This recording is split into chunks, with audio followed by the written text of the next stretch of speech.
ABP Ganga, खबर आपकी, जुबान आपकी।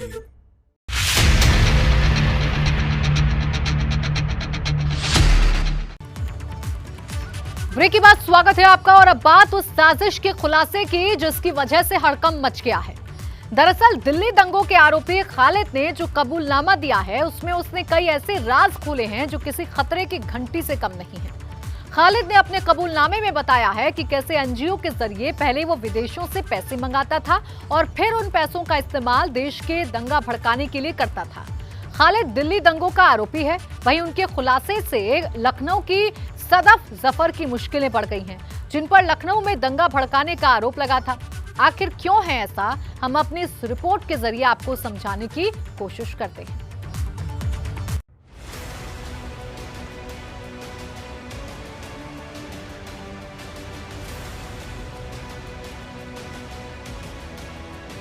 दिल्ली और लखनऊ में एनआरसी और सीए के विरोध को लेकर जो दंगे हुए, उसने पूरे देश को ही दहला कर रख दिया था।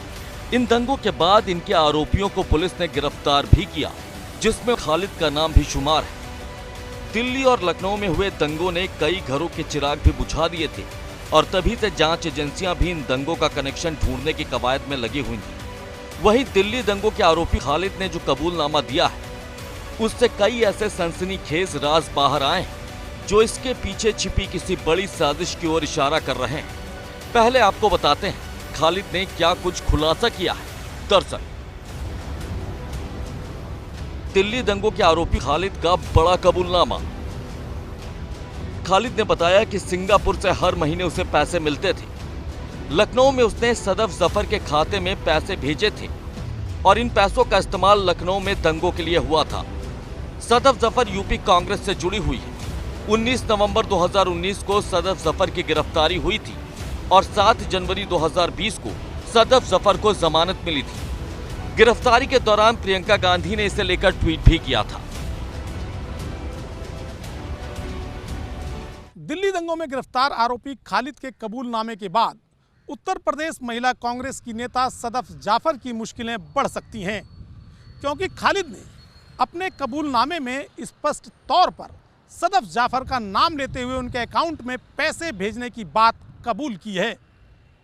इस तरह से आने वाले दिनों में उत्तर प्रदेश पुलिस और प्रवर्तन निदेशालय सदफ जाफर से पूछताछ कर सकती है। दिल्ली दंगों में पुलिस ने जिन आरोपियों को गिरफ्तार किया था, उसमें खालिद का नाम भी खास तौर से शामिल है। खालिद से जब दिल्ली पुलिस की अपराध शाखा ने पूछताछ शुरू की तो कई अहम खुलासे सामने आए। अब आपको तफसील से बताते हैं खालिद ने अपने कबूलनामे में क्या कुछ खास जानकारी दी है। दरअसल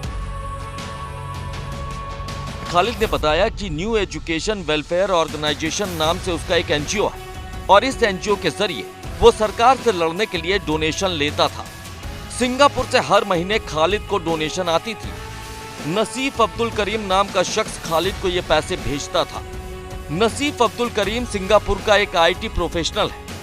जनवरी 2020 में खालिद ने सदफ जफर को भी 25,000 रुपए भेजे थे और इन पैसों का इस्तेमाल लखनऊ दंगों में किया गया था। आरोपी खालिद के कबूलनामे के मुताबिक दंगों की ये साजिश पिछले कई महीनों से रची जा रही थी और इस मामले में हर शख्स के अलग अलग किरदार थे।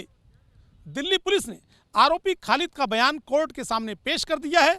साथ ही इस बाबत उत्तर प्रदेश पुलिस और प्रवर्तन निदेशालय को भी जानकारी दे दी गई है।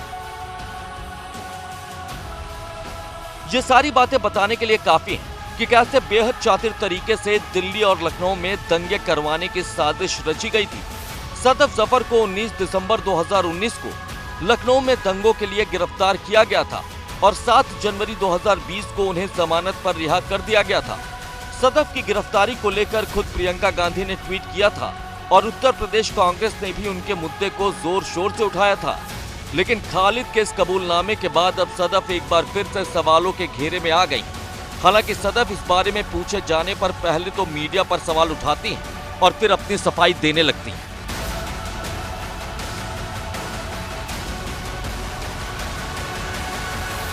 देखिए, जब वो कोर्ट के सामने है तो कोर्ट को फैसला करने दीजिए। आप क्यों उसका फैसला कर रहे हैं? मज़े की बात यह है कि मीडिया ट्रायल क्यों हो रहा है? अगर कोर्ट के सामने वो डॉक्यूमेंट मौजूद हैं और मेरा कहीं से भी संलिप्तता पाई जाती है दिल्ली के दंगों से या लखनऊ के दंगों से, जो हुए ही नहीं, बहुत 19 दिसंबर को जो आगजनी हुई है उसके कहीं बाद में कहा जा रहा है कि दिल्ली दंगे हुए हैं। तो इतने लंबे अरफे के बाद आप कहां से आप देख रहे हैं कि इतने लंबे वक्फे के बाद मैंने दिल्ली में तो हुए नहीं है लखनऊ में दंगे।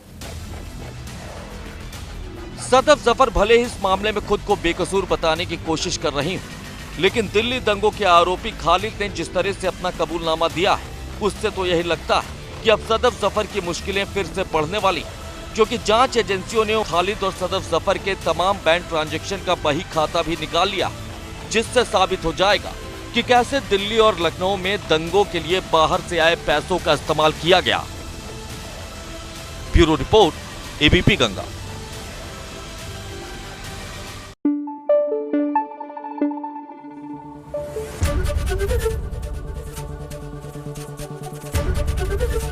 एबीपी गंगा, खबर आपकी, जुबान आपकी।